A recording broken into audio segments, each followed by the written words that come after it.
and welcome to another episode of Never Caught Offside with me, Alex, and I'm here joined again once again with the boys. How you doing, fellas? Good weekend? Was really good. Very good, very I think good. I said good too many All good. times. Yeah, all good, all good.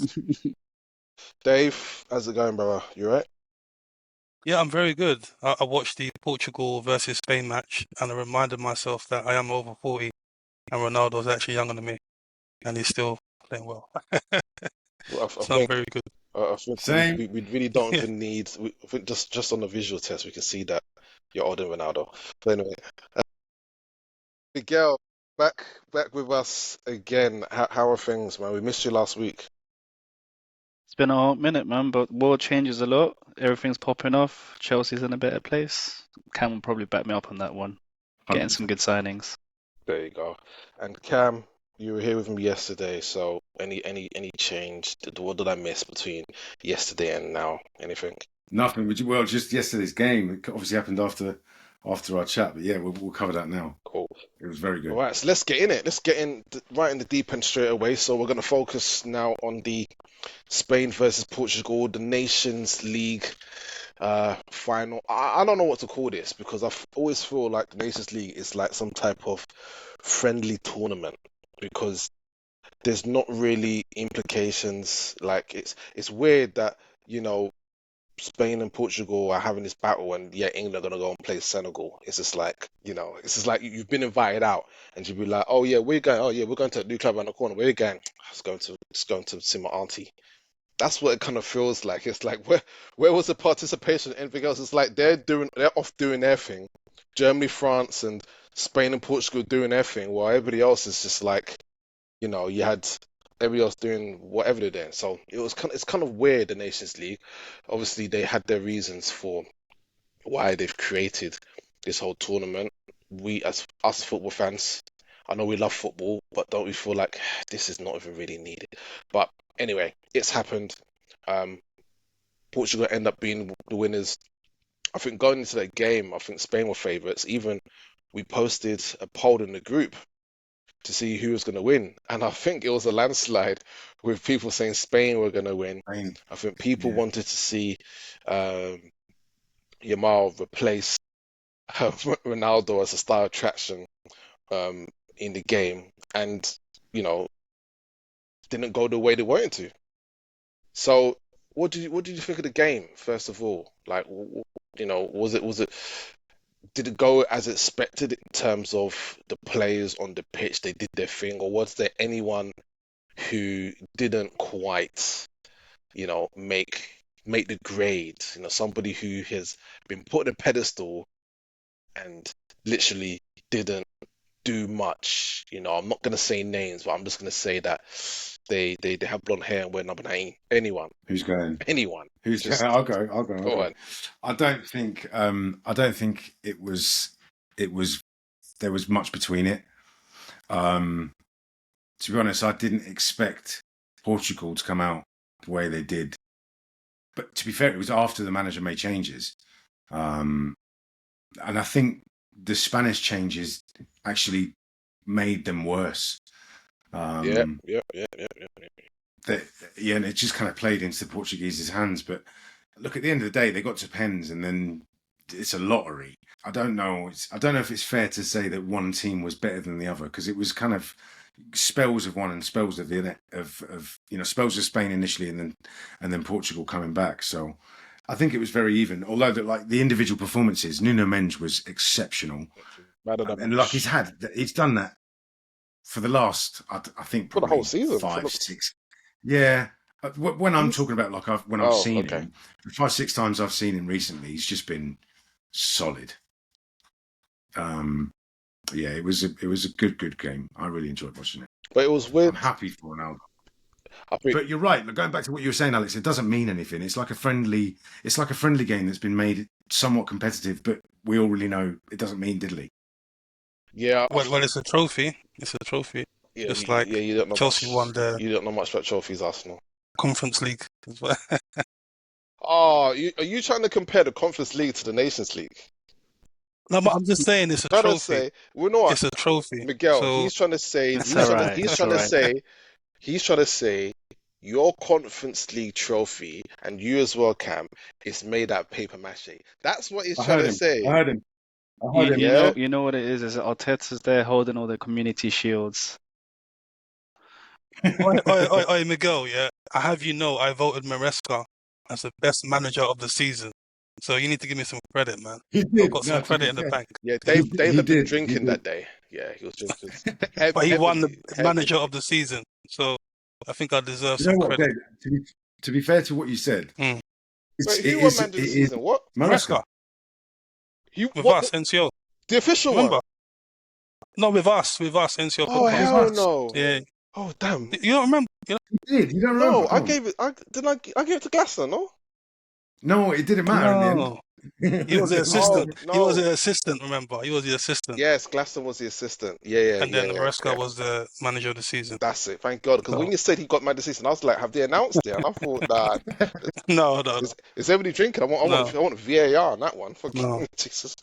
No. But I think going back to what you said, Cam, about the way Portugal started out, I felt it was kind of weird that I saw, João Neves right back. Right back. And I was Yeah. just like, Mm. this is the thing about I feel what's happening now is that you get some of these managers who just want to do technical stuff that they don't technical. They just I want to do this formation, and not just let players go and play. Overcomplicating That's what I'm it. saying. Like England, you had Yeah. Jones as right back. Curtis Jones at right back. I Yeah. was, what? Because Slot did it once. What? Like to me, it's just like stop it. And I think this is why sometimes it's getting really robotic now, and they should just let people just. Where's the flair going? Where's the passion? Where's this? It's all becoming. So all this It's like trying to outsmart people. It's like they're trying to play chess. Yes, we know. battle of the systems. Who's got the superior footballing That's system? what I'm And you're saying. coaching the flair out the player. So I think I Yeah. was even watching Yeah. it was a podcast with Jason Kunde where he was talking about it, where it's kind of just killed the game. And like even Cole Palmer in the Conference League final, they were like, "What? Why did you shift?" And he was just like, "I got bored of passing the ball sideways." Like he was like, "F it, I'm gonna give it a go." And that's why he did what he did. He did the turn and he opened up the match. Driving forward. Yeah. So what he drifted because he was playing as the 10, so he went back out wide again. No, he stayed in the same position, but instead of spreading the ball left and right, which he'd been obviously completely coached to do, he just turned on the ball and drove forward, which is what's instinctive. But I think, Miguel, you make a really good point, bro. Like we're seeing, and I've been saying this for a while, we're seeing the management override the flair. You remember the likes of Robin or Duff on our wings? Like we don't see those wingers anymore. They're not. That's not allowed anymore. That element of risk taking in the final third, managers are so much more focused on ball retention that they just won't have them do it. Like 9 times out of 10, they'll cut back and keep the ball. But sorry, Cam, don't you think it's partially to do with the defensive tactics, the way defenders double up now? Back in the day, there wasn't a lot of doubling up on the wingers. Yeah. It was 1v1s all the perhaps. time. In Perhaps, 1v1s, yeah. and it was exciting. But I feel now, tactically, you got wingers like Saka, you got wingers like Dembele going back, defending, making it Yeah. difficult. So Yeah, and I think that the thing that makes it even more apparent, Dave, is that the majority of teams play that way, so that you don't get like expansive games where like you can see big counter moves anymore, because most teams recognise they've got to have that low block. At some point, they've all got to fall back into it. But saying that, like Portugal, right? Ronaldo, don't you guys think? No, I love Ronaldo, and he's obviously still playing football, still playing the best he can. But I've always thought Portugal had so much potential if they had the best possible striker, right? And I feel right now that they are accommodating him. They haven't got any other good strikers. They've got that PSG guy. What's his name? Ramos. Yeah. So I just feel they're kind of accommodating him. He scored a goal, but if he didn't score a goal, it's just I like think to counter the point with Portugal, Gonzalo Ramos can't even get into the PSG team, and there's Yeah. no other striker to really compete with. Exactly, So yeah. I think Exactly. there's And I so think many points to put out there. Back in the day, Positionally, they've always been Neymar's like that. still getting in the right place. He's still getting. There was a time actually after he came off that he was missing. Like he could have been in the right. You knew almost like he could have been there. He should have been there. He would have been there, but he wasn't on the pitch anymore. But So I think But let's be real. How many 40-year-olds are actually who are actually starting for the national team for a Ryan country Giggs, that I should think he have? still did when he was 40. Yeah, but you're looking at countries that should have an abundance of players. So there's a problem with Portugal. We've known there's a problem with Portugal. They haven't had a decent Yeah, striker they're yeah. in years, and I they've think it's a been mix. lucky to They're have happy to Ronaldo. accommodate him, but they're also kind of waiting in the wings for somebody to come and take the mantle off him. Well, they've had a few. They had a couple of people, and I think Joao Felix Ramos. could have, should have, Yeah, but probably. he's another 10-8. We don't know where he plays. Like he's not a number 9. Like as I said, Ramos is probably the recent number 9 we've seen in years, and he gets 5 minutes at PSG, and now he's getting 5 minutes in the Portuguese. I don't even know how he even got into But I the mean, again, Portuguese credit. This squad. is where I look at credit to and say credit to Ronaldo because, bruv, he wasn't a striker. He made himself into a striker. He recognised the need for him for his future in the game, and he made himself into that player. He's greedy. He made it greedy because Good let's for be him. real, Good for him. Messi was still scoring the same amount of goals, and he was still playing out on the right hand side. Like Ronaldo, 938 career goals, lads. yeah, He You wants to don't get to do that. 1,000. He wants to get to You don't do 1,000 that to by he'll get to accident. 1,000, recollect. Like none of that's and by that's it, accident. He should retire. As you said, it's like it's now added this nation league to his already large accolade. I think people are gonna be like, well, how many nation leagues has Messi got? He can't compete. But there's gonna be idiots out there who's gonna be talking about Ronaldo's a GOAT because he's got 2 nation league is that his second nation league win? Is the second one? Yeah, Yeah. yeah. Yeah, But he's got Copa America anyway, so Messi, so it's all good. it is. It's all good with that. Equivalent. But yeah, he's doing his thing at 40, and then we've got someone who's doing their bits at 17 years old. So, Mr. Lamine Yamal, who had a lot to say before the game, and he's been outstanding the whole season, and then he came into this Nation League final as he's the guy he's the guy to turn up in the big occasions, and he got bodied. He got bodied. That was probably the worst game I've seen him play this whole season. Crazy. And I'm definitely gonna say it's because of one person. It's Nuno Mensch. It's Nuno Mensch. So this is where we can have.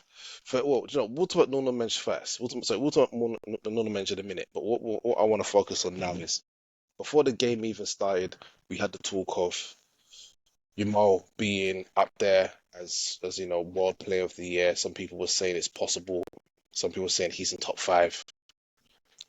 Has the talk of him being Ballon d'Or winner, has that come too early? Is it just because he's getting recognition because he is the best person in his age around currently, and we're watching someone do something new for a very long time? I won't say very long time, but watching somebody do something really new and it's refreshing, and that's what's put us there.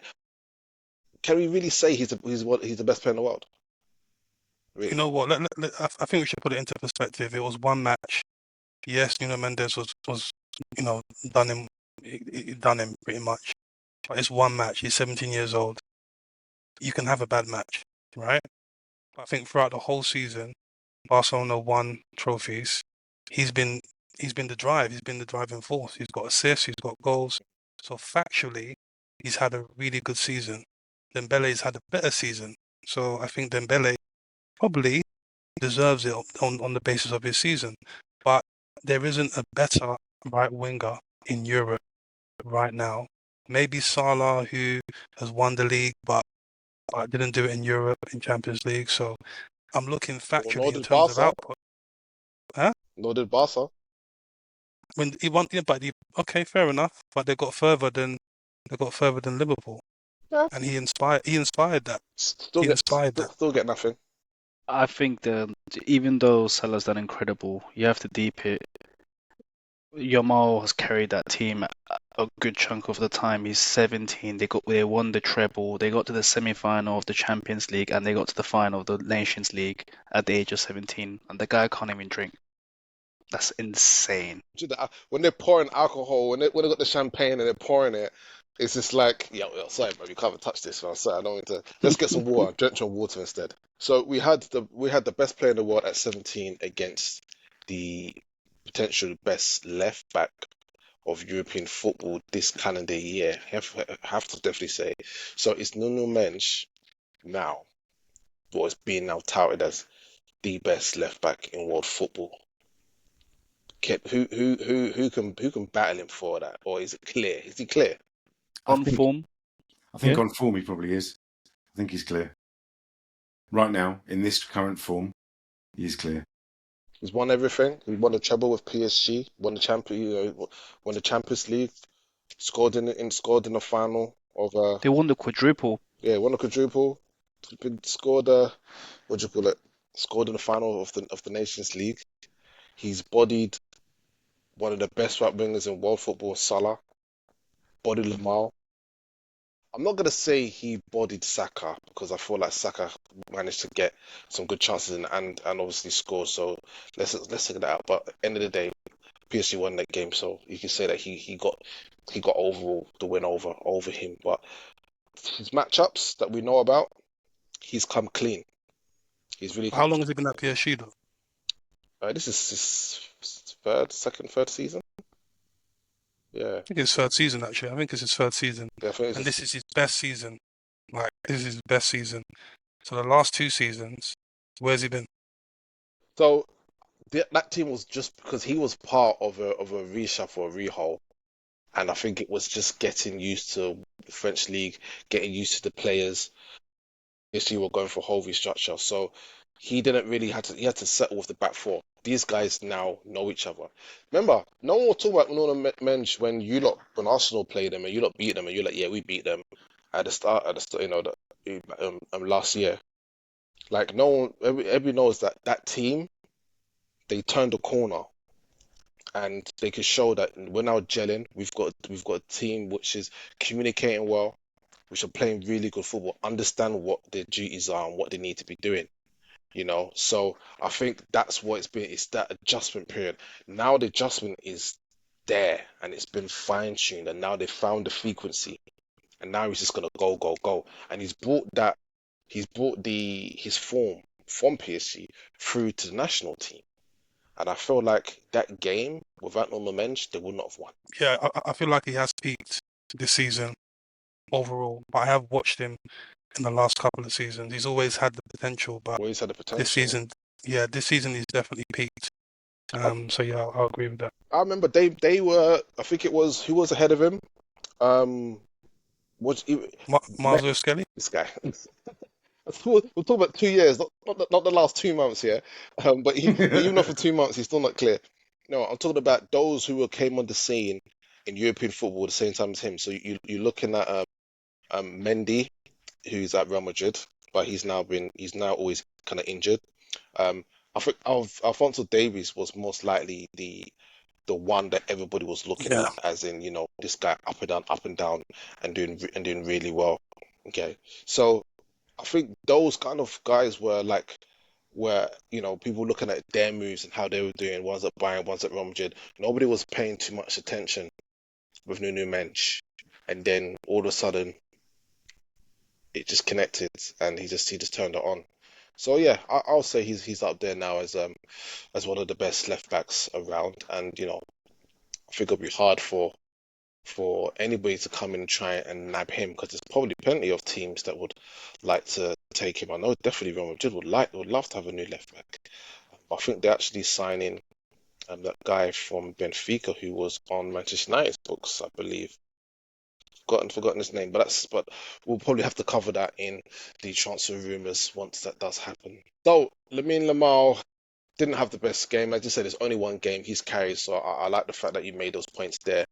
But this guy, we're gonna see so much of him over the next few years, and I hope that maybe we will see him be crowned Nations League champion with Spain. Maybe in a few years you'll pronounce his name right. Shut up. Lamine Yamal. It's a tongue twister, man. It's a tongue twister, that one, man. It's Yamal. It's with a Yeah, Y. shut up, man. Who's talking to you in the first place anyway? So we're gonna move on, and look at some of the transfers that have happened over the last 24 hours. We did a little transfer segment yesterday where we mentioned a few moves, but there's been some movement and some confirmations. Okay, so Man City have almost wrapped up Ain't Nori for only 31 million. That is a steal because I'm swear during the season we were seeing we were seeing him being touted for like 40 million, 50 million. I think at one point when people were looking at to replace Andy Robertson, he was, I think, either first or second choice. Looking at Anthony Robertson, they're looking at Ain't Nori, but even Ain't Nori, they were looking at 60 million. People are like 60 million for Ain't Nori. I don't know. Is he 60 million worth player? Definitely not. But 31 million is definitely a big shout. So yeah, so what do you think about that move? Is he the kind of left back that does suit City compared to what they've had over the last few years? We've seen what Eight Nori can do, a real trickster on the ball. He's up and down. He's normally 9 times out of 10 in the opposition's box more than the left winger. He's a left winger, bro. He's not a left. He's not a left back. He's a left winger. I can play left back, basically. Yeah, exactly. Yeah. I Yeah, mean, he'll be used at left wing back, yeah. Wolves have and then he'll play most of his game at left wing yeah, because instead of Jack you can Grealish. say that Wolves play wing backs in it, so that's why we're seeing him attack. So as a back One four, one would thing you reckon? one thing I'm going to say about City's transfers when I've been digging into it, most reports have been just going ahead and publishing the fixed price. All the actual bonuses and everything haven't been included for the most part. So like City may pay 131 mil fixed, but with bonuses, it's taking a lot of the deals up a lot higher. So I think like Ain't No if he triggers some of the bonuses, he'll reach at least 40 mil, but not the 50, 60 that was being touted before. So they've done that with a lot of their deals, but the way they're disclosing the fees, I think probably because of a lot of the FFP issues and everything surrounding the club, they're being a bit more discreet, trying to just jump in, do their business, and get out without too much fuss. No? I thought you were gonna say. I was waiting for. I thought there was a bit delay. I don't know whether I was gonna say something there. Alright, cool. Well, I thought it's a good piece of business. 31 mil, ain't Nori. I would have. Would I? I don't know. I prefer Kirkes. I'm looking at who would I. Well, you ain't got him yet. We're working on that, and that's another story. We're working on it. Still prefer Kirkes. I think I like the way he's can get um up and down the wing, and he's got a I think Kirkes is better defensive. better Yeah, I think defensively. the whole package, Kirk Yeah, is definitely. but I like watching Yeah. El Nori play. The way he just goes around people, like little skills. Just I like that flair back players. It's just like it's almost a case of this guy. It was almost like he's a failed winger, and then got told to go play left back, so you're less of a liability. Like it's I don't know. If you're playing if teams were playing a 4-4-2, I think you'd happily play him at left mid. He can come in as left mid, yeah. So it could be a case of Man City get a player sent off, or they got to make a tactical change. Yeah, Altnoy can just go off. Do you know what? Altnoy could probably play left back, left wing, Left right forward. wing. So he can play right. Remember Ryan Sessegnon? Remember him? He started left back with Fulham, and then went to right wing. Tottenham bought him, threw him back to left back, Left and then back he got again. injured, and then he's back at Fulham playing right wing and then left wing and then left back. But yeah, it's man, a crazy story. I don't know how you feel about this. So the Sun, and we hate the Sun. Yes, we hate the Sun, but they put this report in. They reported that Jack Grealish is being lined up as a potential replacement for Florian Wirtz by Leverkusen. Now, I'm gonna say this is terrible reporting by the Sun, but if this is true, how and why? Like, I'm not saying I know the mind of Xabi Alonso, but the Xabi Alonso would he even rate a Jack Grealish? Wait, what? You mean I mean, Ten Hag, Ten Hag. Ten Ten Hag. Hag. Yeah, It's got Ten Hag yeah, written Ten all Hag. over it. Eleven Look Yeah, at this. yeah. last season. That's why. That is why I think that move looks kind of weird. It's a Ten Hag movement. Okay, it makes sense now. That why it looks weird. Ten Hag all over this. So Ten Hag wants Jack Grealish, yeah, and I think apparently he wants Anthony as well, and they might even want to take Hoyland on loan. That's crazy. He Like, just he just likes buying Ajax players, Ten Hag, doesn't he? I mean, Anthony again. I hope he doesn't break the bank to get him again, but Grealish, man, that would be a terrible signing for me. I don't think he'll go. I don't think he'll go to Germany. I don't think Grealish has gotten him to go abroad. I think he'll yeah, stay in England. yeah. He loves England. He loves England. So For the thing with that, I don't see Jack going abroad. I see him. There's no German club that can afford those wages. He's gonna sit out that contract unless Saudi come in with a crazy offer. I thought Jack he will get to a point where he will be like, I can't just sit here on the bench now. I need to leave, and I think he will take a pay cut and he will join someone like Tottenham. Um, yeah, Tottenham, or maybe even someone like, well, I wouldn't say Palace because that's too small. At least with Tottenham, you've got massive stadium, you've got new training Okay, ground. That's let me ask you a playing in the question. Champions League. We say Let me ask Chelsea. you a question because just You because gotta throw earlier Chelsea's name. we mentioned a certain Jadon Sancho Okay. and about how he's earning mega bucks and he's just rejected Chelsea's offer of what I think is a generous offer, 108 grand a week. What's the difference between him and Grealish? It's Jadon Sancho. Okay, let me not get racial. Yeah, let me get racial. But Jack Grealish has won a Champions League, bro. Jadon Sancho is one of these Chris Brown caramel boys who think they're sexy, they're bad. He's dating this American girl, Sweetie. I don't care who he's Listen, dating. yes, he cares who he's dating. He has to keep up an appearance. He is it's that mentality, that trying to be the swagger. Have the nice So jewels, for have the Jadon stuff. Sancho, it's less about him playing the game than it is for Jack Grealish. Yeah, because I think Jack wants to play. These are two separate people, so God knows what's going through their mind. But one thing I would say, if Jadon Sancho wasn't prepared to take a wage cut to pay for his boyhood club, like he was a Chelsea fan It's a bit growing crazy. up, then I can't see, like, maybe Grealish, maybe for a bit of fun, maybe another like Thomas Frank, someone that will let him play a little bit more to his liking. Maybe he'll go there for the project. Like Thomas Frank has done really well with Mbumo, Ivan Toney, and all these other players. But Yeah. it's just another example. Like I've always said, it's Pep overcoaching certain Yeah. players that don't fit the system. And now Mm. Jack's gone and done it. He's won it all. He's won it all with club. He's played for the best manager, apparently the best manager in the world. He's got really nothing to kind of prove. More about him now getting back to playing his football. Maybe he gets wants it to play back for to the England, England doesn't he? team. Yeah, He wants to play for England, with doesn't he? So he needs to so get I thought matches. that mindset between him and Sancho are too different.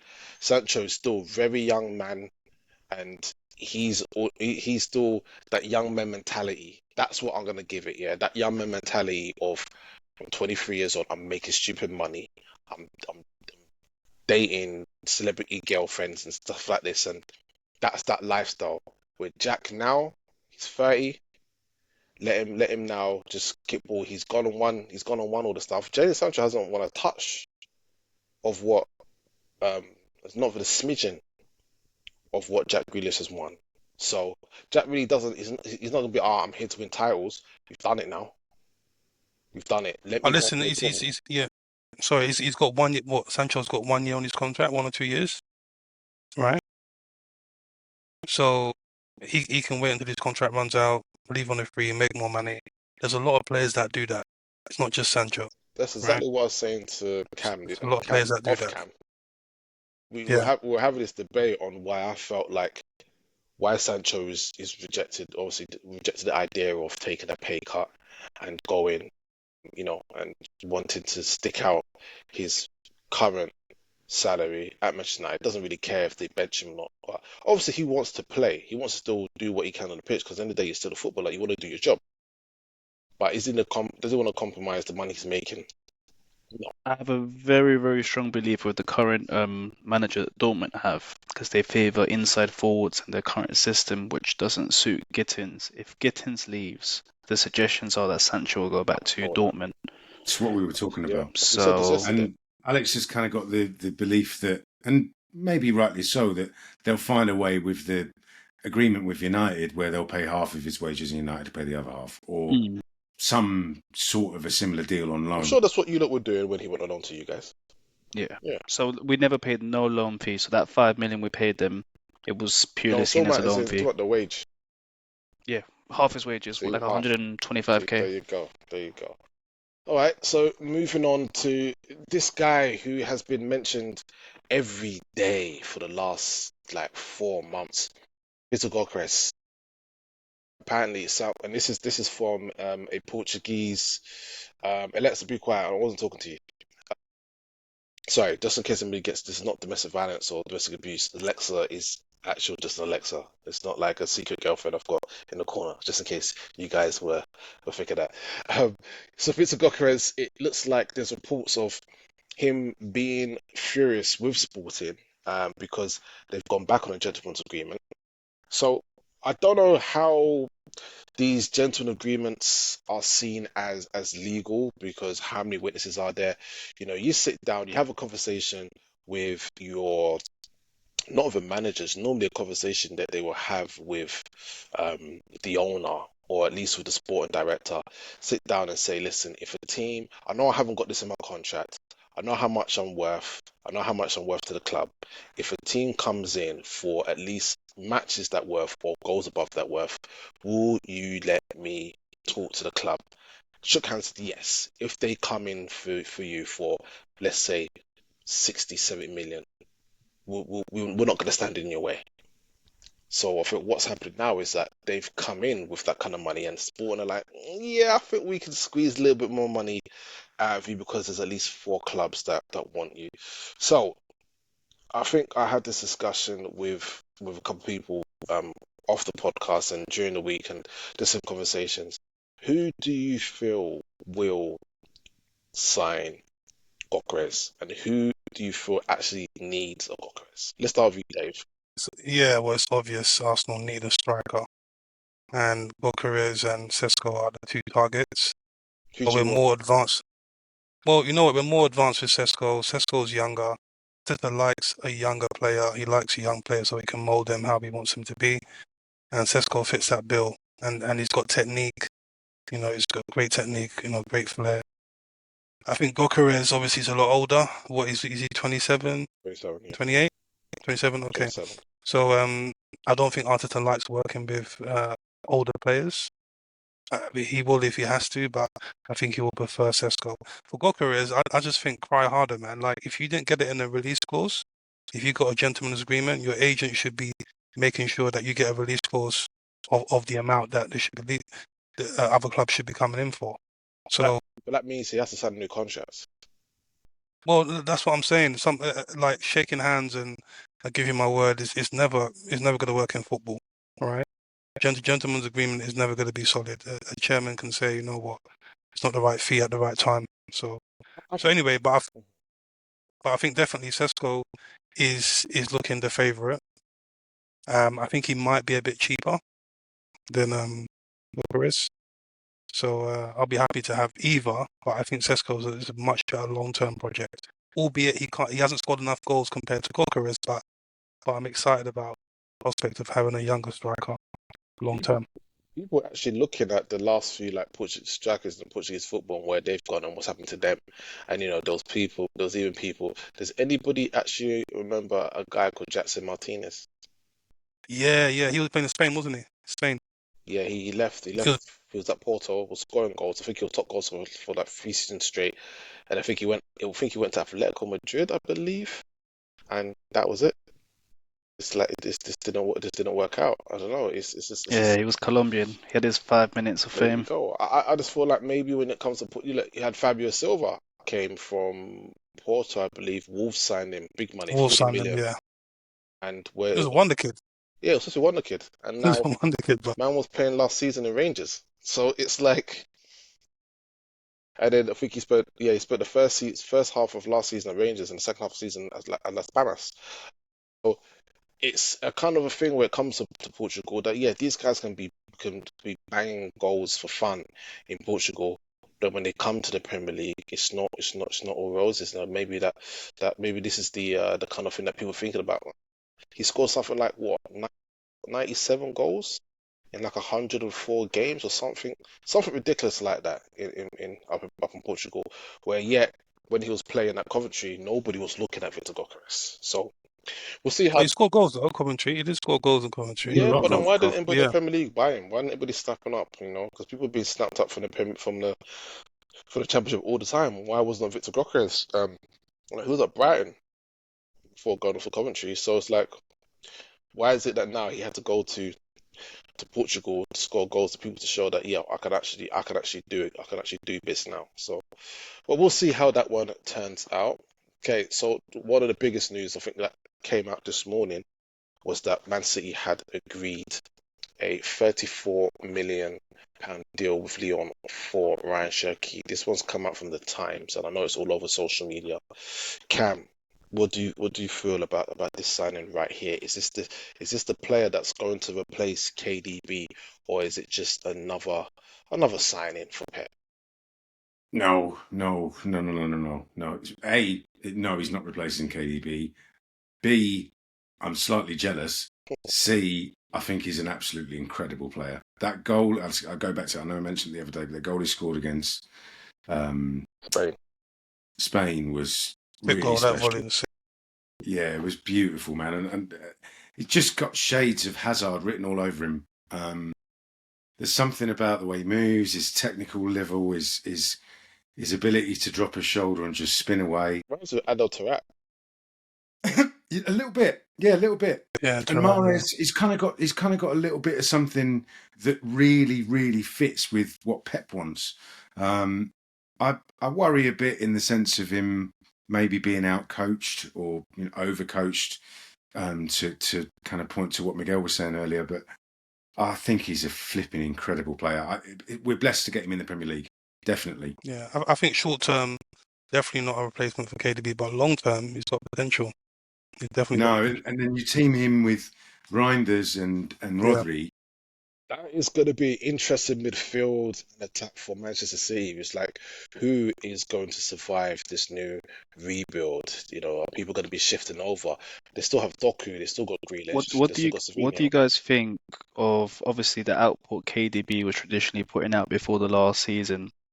Do you think Pep's building all this attacking output to just feed Haaland the ball and just get him back to his best? I Because hope so for Haaland and for the way that they're trying to play with him. Because if they don't, he's just surplus to requirements. there's a lot of technical players around him. Yeah, But there's no yeah. excuses then, is there? There's no excuses now for getting the No, assists, Maybe getting not. the No, goals. not this season coming up. No, maybe Because not. people were talking about, oh, if KDB doesn't play, Haaland doesn't score. So now there's no more Mm. KDB, so will Haaland score? So that's something we'll definitely have to look at. Right, moving on. We have a rumor which has kind of come out of nowhere, and it's reported that PSG's 22-year-old France winger Bradley Barcola is top of Bayern's transfer target. Now it's weird that this has come out because at the same time this week we've also seen how Bayern Munich have been linked with Rafael from AC Milan. We saw him last night. We saw his flashes of his brilliance. So Sky Sport Germany have reported this. Barcola, 22 years old, just won the Champions League with PSG. I feel that he has now been kind of ousted out of that starting 11 by Desiree Doué. So, you know, it's tough to see, two young, similar age, trying to, it's good for the team because I was just going to say it's good for the it's team, and good. in that sense, I think they'd probably encourage him to stay. Of course, it's good. It's good for the team because you got, you've got one. You take off Dewey, you can bring up Bacola, vice versa. But at the same time, it's almost like, yo, if this guy does very well, he could. That's my place gone for the next. Like, this is not a 31-year-old guy that you can see that they're gonna move him on, because they want to at least get some money out of him. This is a guy who's gonna be there same much as you. So what? So what do you do then? Do you shift? Do you go to the other side, or do you actually look for a team that you could actually fill in for, you know, I think at this point it's a bit of a speculation because I feel, if big I'm not speculation. mistaken, um, Bayern are trying to renew Leroy Sané's contract. He isn't signing on the dotted line. He wants some extortionate wages. Obviously, like you said, Desiree Doué ousted Barcola, and he's not exactly um, an older player. He's a young guy, and he's going to be there to stay for a long time. So he's refusing to sign a contract until he gets guarantees on his minutes. So it's a very, very tricky dynamic, but that's what happens when you got too much talent up top. How do you balance all of that? So it'll be interesting to see what PSG did do, but it's a quadruple at the end of the day. I think they're in a brilliant position to hopefully convince everyone to stick together. Yeah, I There think was so a too. rumor that Arsenal were interested in them, but I don't think that it's gone any. I I would love to have Barcola on the left wing instead of Martinelli. think, and you know what? I would see that that would be the actual perfect left wing signing for Arsenal would be Barcola, but then it's like, how much? How much? This is a young guy. He's only, I can't remember how old he is now. He's even, is he 20 now? 19, 20? 2021. Yeah, because he came in from Lyon, I think at 18, 17, 18, and then was doing bits. So he's still very young. So we're looking at, I reckon, a good 70 million, maybe 80 million for Barcola. I think that's what PSG would, what they would willing to lose if they are going to sell Barcola. But again, Bayern Munich, I don't know, because there's too many people on the list that are looking at, Leao, they've quoted, looking at Barcola, and even early in the week, you had Nico Williams was a potential summer signing for them. But again, I don't think anybody could afford Nico Williams' wages at this moment. I think he's still quoting the 350, and I don't think he's willing to drop that for anyone. Forget Sancho. Yeah, look at Nico Williams' cam, 350. I'm so disappointed. Very, very much so. Yeah, he's not gone anywhere. But Bayern Munich, they've got so many left wingers. They need to get rid of it. They've got Holman, they've got Gnabry, Sane can play on the left wing and they can play on the right. They've got Elise. They've got so many wingers that they're thinking about buying Barcola. They've got to sell some players first.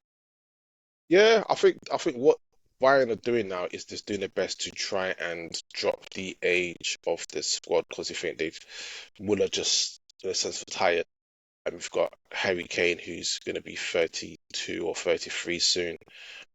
You've got people like Leon Goretzka who's probably been there for a while, but even Goretzka is still okay. I think he's still under the age of 30.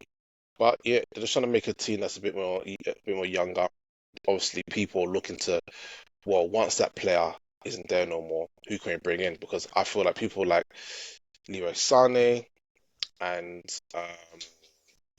the other guy, the ex-Arsenal guy who's in their team, Gnabry, yeah. Gnabry. No, I feel like those kind of guys, when it gets to like a year left of their contract, I think they're gonna be maybe look at to move along and then bring in some new players. But it's interesting what's gonna happen with Bayern Munich, because it looks like they are also in for one of Vincent Kompany's old players, Maximin Esteve, who's at Burnley, and Burnley have put him rated him at 50 million. I don't watch much of Championship football last season, so I don't know how good this Maximin Esteve is, but apparently they put this slap to 50 million, value on him because Vincent Company wants to raid Burnley, and this is coming from Football Insider.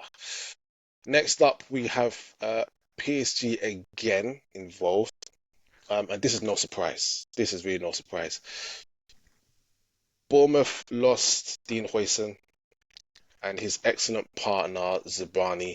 I think the spotlight on him even before Dean Huijsen joined. He's young himself. He's only 22, and it's I think he's one of the him and Zinchenko, the only two Ukrainians playing in the. Ukrainians. Yeah. Oh no, there's another one. I think there's another Ukrainian playing at Brentford. He's at Yamachuk. I don't know if he's Ukrainian. Yeah, Yamachuk, okay, yeah. cool. So another Ukrainian brother who's coming to the league. So it looks like PSG want to line up him for a £59 million bid.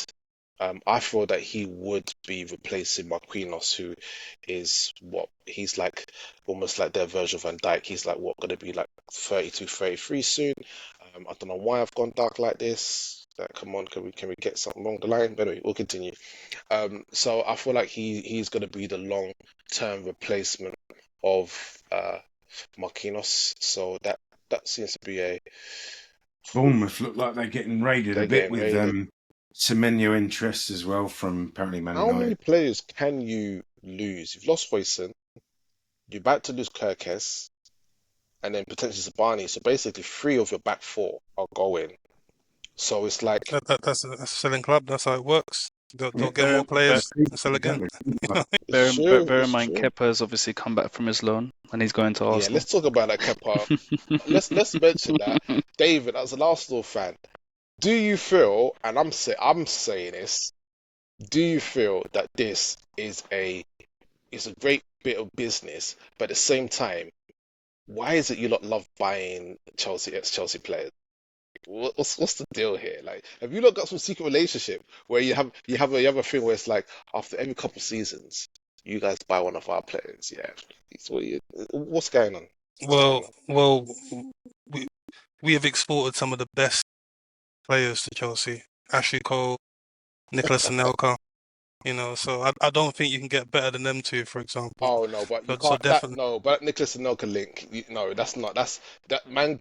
He was years gone before he came to Chelsea. You can't use that one. That's has to be direct. okay, Has to be direct. okay, fair enough. I think Ashley Cole, one of the best players of all time. You know, in most top left back. But anyway, regarding Kepa, I think he had a good season last season. Yeah, I mean, would we all agree with that? He had a good Yeah, I season at think a decent Bournemouth, season. Has right? some real bozo moments, which he's capable Yeah, of. But yeah. I think he had some of the high, well, I think the fourth or fifth best clean sheets yeah, I think he had he eight had. clean Yeah, sheets. But yeah. So he had a good season. He's not going to be our first choice. We all know that. So he's a backup keeper. So for being a backup keeper, I think he's good. He's good. So I think he's good enough to be a backup keeper. it's crazy when it's sorry to cut off there. I think it's kind of crazy Yeah. sometimes where like you've just spent the whole season playing as the number one, only to go to a bigger club, but to be now not seen again for a little while because you have you have Bournemouth's second choice at your club right now. You had Neto, Oh, but we've done it on loan. you had Neto on loan, Yeah. and then now you're about to take Kepa on loan. It's also like you lot just sworn at each other. What's going on? Listen, the relationship between Arsenal and Chelsea is like a big brother, little brother. So once the big brother's finished playing with the toys and he gives the little brother the leftovers. Wow, hand me But it's all down. right. You know what? I reckon Kepa, it's a good move for him because I think the way he sees things, he can maybe take some minutes from Raya at a certain point. Because Raya, as much as I rate his ability to play out the back with his feet, he's had a couple of moments in the last season. So he's probably ironed out thinking, you know what, maybe I can have a little piece of that. It's competition at the end of the day for Raya. It's just competition. I think when we had Ramsdale, even though he was playing good that season, when Raya came in, obviously Ramsdale got ousted. So I think it's just more competition for Raya this season, next season. So hopefully he can respond to that and react well. But talking about Chelsea and Arsenal, obviously Arsenal are the biggest club in London because we won the most Premier Leagues. So I You just you wanted to you mention lot you that. lot have Yeah, you lot yeah. can measure each other's dicks another day, yeah. All right. So moving on to the next one, we need to blaze through some of these rumors before we wrap up. So we've got Sky Sports reporting that Tottenham have set up the interest in Bournemouth and Semenyo, while Manchester are also admirers of him. I think this is a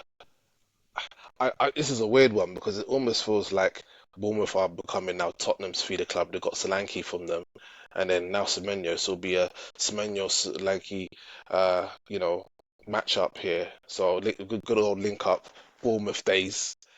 Maybe that's what Solanke needs to get going. He needs his guy to supply him goals. Do you know what? I think Iraola won't mind. I think he, in a similar way to the way Brighton work, they've got a real machine behind the scenes that's going to get them a lot of future talent and access to it. I wouldn't worry. I would They're worry. feeder clubs at the end of the day, Yeah, bruv. They're going to feed the rest of us and they're going to keep signing the talent for the but future. what Brighton do is it's normally just one player goals, one day, and it's all their No. best player that goes. We're No, it's looking a at couple. what when do Brighton sell 4 players at one time? Well, like I can tell you at least three. What when at one time? Cucurella, McAllister, and So I said, No, not at Moises. the same time. Well, Not at the same time. it was within 6 months of each other. Cook I think Cucurella was the first to go, wasn't he? He went for 60. Caicedo and McAllister went together. Yeah, there were other transfers that left. Two then. Two. But this will be Yeah, but there's but two two is starters more in their two is team. less than four. Because Yeah, but we're talking about two from Bournemouth. no, but look, they've got look, Kirkes has gone already. Well, Kirkes is on his way out. In fact, Hoyst, we're talking about more from Bournemouth now. But Hoyson's gonna go. And then what if they lose Zabani and Semenyo? It's too many players. You can't sell 4 players, 4 first team players. I think what you're inferring, Alex, is you're referring to what's happening to Southampton. Therefore, because they sold too many players in a short span of time. Is that what you're No, talking I'm about? saying that you can't Bournemouth can't sell all these players that are in demand because we know that they've got at least five, maybe 6. I say 5 guaranteed that everybody would want right now. But I feel like for them to have any type of survival, because we know that yes, they finished what 11th, 10th, 11th, yeah. No European football, cool, but you've lost some key players. You lost your best centre back. You're back to your best left back. To replace it with the same quality, you're not going to do it straight off. Maybe get some unknowns, which could come good. Cool, we never know. But then to lose another centre back and then to lose your best attacking player is suicide. It's absolute suicide. So yeah, I really don't see that happening. But if it does, Tottenham better move than Man United. if Frank goes there, yeah, If who? Thomas Frank. Oh, Tottenham. Okay, cool. Okay, that's part of the next part of what Tottenham trying to seal is trying to get in Frank. Right. So Newcastle. This is an interesting one as well. And this is from Football Insider. So Newcastle are keen on signing Ghana winger Mohamed Kudus from West Ham after missing out on Brian Mbeumo. Now let's be real. Brian chose Man United for the money. So let's go real, yeah. Because I've had nights at Newcastle, yeah, and they're better than Manchester, so that's for sure. But it's not about that. I think Bremer's given his word to United that he will sign, and I don't think he's interested in talking to anybody else unless somebody else bigger comes through. So if Tottenham come through, I feel it's still a bid, but I don't think he can get the money that he's asking Manchester United for. That Tottenham will give him. So United are paying, or it's rumored to be 250k per week, and Tottenham, the wage packet they were putting together was 130. yeah, So yeah. we're talking about twice the Yeah, salary. so I don't think he sees that, and I think Man United might try and wiggle it down. I think he'll come out with at least 225 with some other added bonuses to sweeten the deal. But yeah, Kudos. Do you think he's too good for West Ham and he should be on the way to Newcastle, who have Champions League football? They've had a good season.